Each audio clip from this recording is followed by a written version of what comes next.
Pak, tadi itu kan disebutkan spesifik ya, pemudik yang akan dikarantina gitu. Nah, Ya. sementara yang cukup gaduh di medsos selama berhari-hari ini itu orang yang melakukan bepergian ke Solo, misalnya seperti Jagong, kemudian bekerja, kemudian wisatawan yang akan ke Solo. Nah, ini seperti apa nih Pak Yani, bisa Ya. ditegaskan?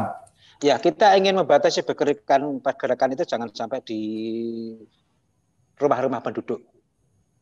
Jadi kalau mau jagong, mau apa, mau berbisnis itu silakan di tempat kerjanya, itu tidak masalah. Jadi kalau para pekerja luar kota ataupun orang Solo yang mau bekerja di luar kota dan sebagainya itu dipersilakan saja untuk keluar masuk. Namun memang dipersyaratkan mereka secara periodik untuk melaporkan swab-nya. Jadi ketika habis 2 hari keluar kota lama, ketika masuk Solo ya nanti akan dipantau perkembangan kesehatannya, apakah ketika dari luar kota masuk kota Solo itu membawa virus atau enggak. Demikian juga para pengunjung, pendatang dan sebagainya. Kalau ke Solo membawa swab enggak masalah, silahkan. Tapi dalam artian swab yang berlaku, swab yang dalam dilakukan swab sebelumnya 2 hari sebelumnya dan itu dinyatakan negatif ya bisa harus masuk kota Solo. Hingga saat ini tidak ada keputusan untuk penyekatan ya Pak ya, alias dibatalkan ya Pak ya? Ya? Tidak ada.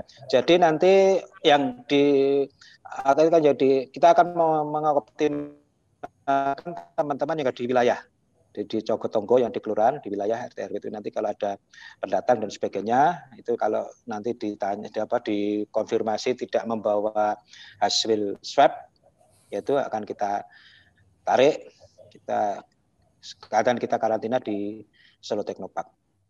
Oke, baik Pak. Ini berarti untuk misalkan warga yang berada di sekitar Solo, misalkan Sragen, Karanganyar, Boyolali, seperti itu apabila hanya transit di kota Solo untuk meneruskan perjalanannya tidak ya Pak ya? Nggak apa-apa.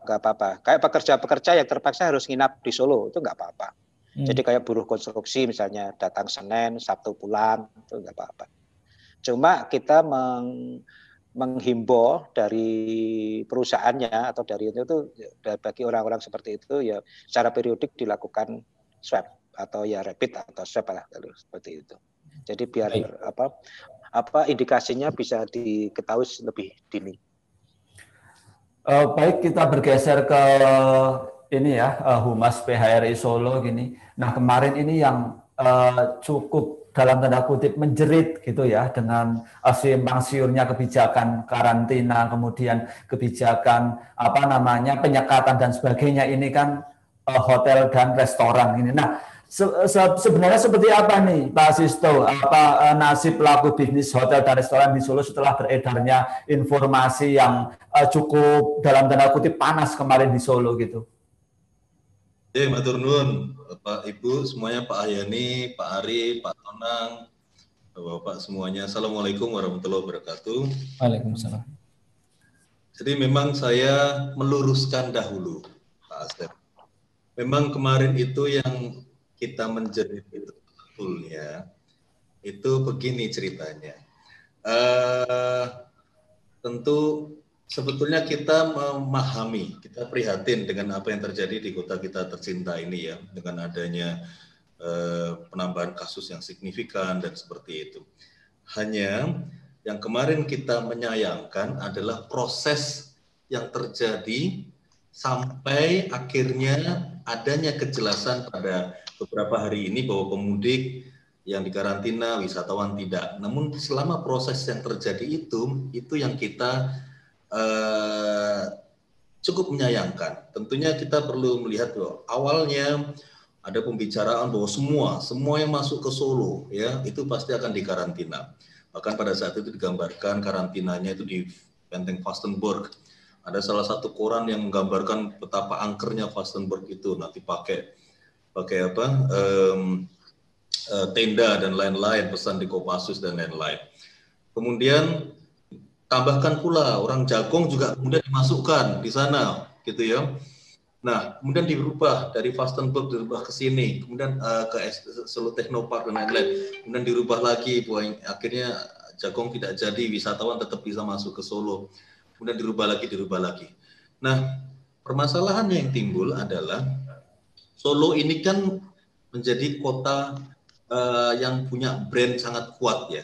Mau tamu itu mau menginap di Sragen, Boyolali, Karanganyar atau manapun, mereka masih menganggap bahwa itu bagian dari Solo. Sebegitu kuatnya sehingga ketika statement-statement itu keluar, itu menjadi masif di luar sana. Menjadi pemberitaan yang luar biasa di luar sana. Sehingga apa yang terjadi? Yang terjadi adalah tamu itu menciptakan ketakutan. Takut semuanya. Gitu. Nah, ditambah lagi kita yang berusaha untuk kita ya dari stakeholder pariwisata, tidak hanya perhotelan sebetulnya. Stakeholder pariwisata itu kan ada Asita, ya, ada travel agent, ada event organizer. Kita mencoba untuk membantu menjelaskan apa yang dimaksud dari keputusan-keputusan itu, namun kita juga serba bingung di sana. Sehingga yang terjadi karena tidak adanya kejelasan pihak hotel, pihak restoran, manapun tidak bisa menjelaskan, akhirnya tamu keluar sendiri-sendiri seperti itu. Ya hilang begitu saja, tidak ada lagi. Nah, ini yang kita akhirnya berterima kasih kepada pihak pemerintah Kota Solo. Saat ini sudah ada sedikit kejelasan ya yang diberikan ya kepada para tamu-tamu. Semoga dengan sisa waktu ya yang kurang dari berapa ini, tanggal 25 itu sudah mulai Christmas ya, tahun baru. Semoga ini masih ada tamu-tamu yang belum memutuskan ingin kemana. Begitu, ini yang kita harapkan kita di sana.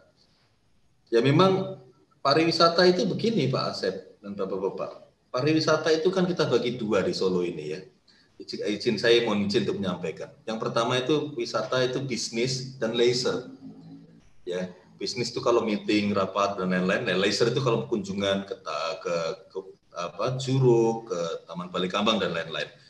Nah, wisata itu sangat sensitif terhadap 3 hal. Yang pertama itu keamanan, kenyamanan, dan kepastian. Ini pariwisata. Keamanan itu apabila kota itu aman ya, tidak ada bencana, aman dari tingkat kriminalitas ya, tidak ada wabah dan lain-lain. Nyaman apabila infrastrukturnya nyaman, akses transportasinya nyaman ya. Nah, kepastian apalagi dalam situasi seperti ini mereka butuh sebuah kepastian.